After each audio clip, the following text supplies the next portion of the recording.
Hi guys, welcome to this user tutorial for the MCIS version 1 model created by Morland CIS. I'm just going to take you on a wee trip through the model here. So first of all, we've got our home page, our user interface, and we're going to set the current land use. There we go. So as you see here, the pie chart has changed. We're going to then jump down to the different land use scenarios. In this page we have our run model button. So we're just going to go ahead and run that with the current land use scenario. And you just wait here watching the model is running. Once that's loaded, you can then access the you can then go to view the hydrograph. So this will take you to another sheet.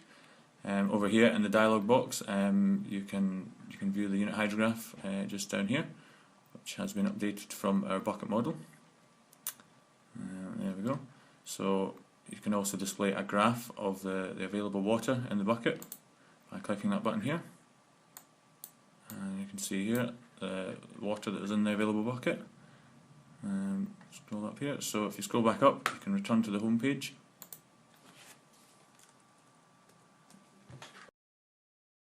Okay, so back at the home page, we can now look at some different land use scenarios. So if we click on this button here, it takes you to different different proposed land use scenarios within the catchment. So if we have a look at maybe land use scenario 1, you can see here in the dialog box there's a description of the different land use changes.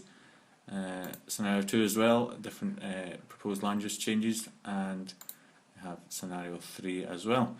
So we're going to go with scenario 3 right now, the proposed land use changes. Now, if you go back to the so you can go and view the observed data for that. You can also view the changes in the initial bucket status for that land use scenario. So we can return to that home page.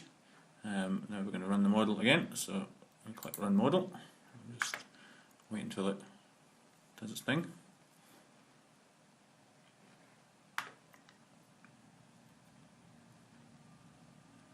Okay, and now we can go and view the new hydrograph that has been produced. So we can scroll down here, and as you see, the hydrograph has made some changes. We can now display a graph of the available water for that, and there we go. That's that for the available water in the bucket for the land use scenario 3. Okay, so we return to the home page now. Okay, so within our model, you have the ability to manually enter the percentage cover of land use, so we'll just follow that button there through onto the land use page. So you can manually enter the fraction coverage of land use, so it's currently back there, so it's currently set at these current fractions of land use for the different parameters. We can reduce the amount of moorland that's in the catchment, and we can increase grassland, for example, maybe reduce intensive agriculture. It won't let you return to the home page unless you've got all the values equaling 1. So just to make sure you've got values right at 1, you can return to the home page, and then you can run the model with your manually entered land use changes. So we'll go ahead and run that.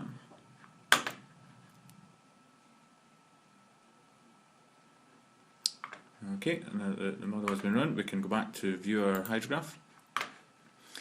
As you can see, there's also changes in the unit hydrograph here, slight changes in the initial bucket status as well, and as well our graph of available water has been updated down below here as well, which we can view there. And return to home page at that. So back at the home page, we have another feature of the model is you can change different climate change parameters. So we'll jump to the climate change section of the user interface. So here we have some climate change factors. So for example, our rainfall and evaporation we can change by a factor of 0.1. So we'll lower evaporation to 0.8 of its original the observed data set, and we'll increase rainfall to a factor of 1.2. So you can go ahead and view the climate change data. So you can view the changes to the rainfall and evaporation data compared to, if we look at some of the observed data, over here, So it's changed in relation to the observed rainfall and evaporation data. So let's go back to our home page here. We'll go back to our home page, and now that with these climate change factors, we will run the model. A feature of the climate change factors is that it can be ran with different manual land use change parameters as well, so these can be used in conjunction with themselves and then run the model. So we will then view the updated hydrograph with climate change factors.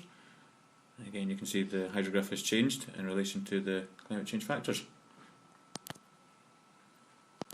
Okay, so now that we've finished the climate change factors changing and the tutorial, we're going to return to the home page, and that is our demonstration of the Morland CIS version 1 model. If you have any questions from this tutorial, feel free to get in contact with us, and hope you enjoy the program.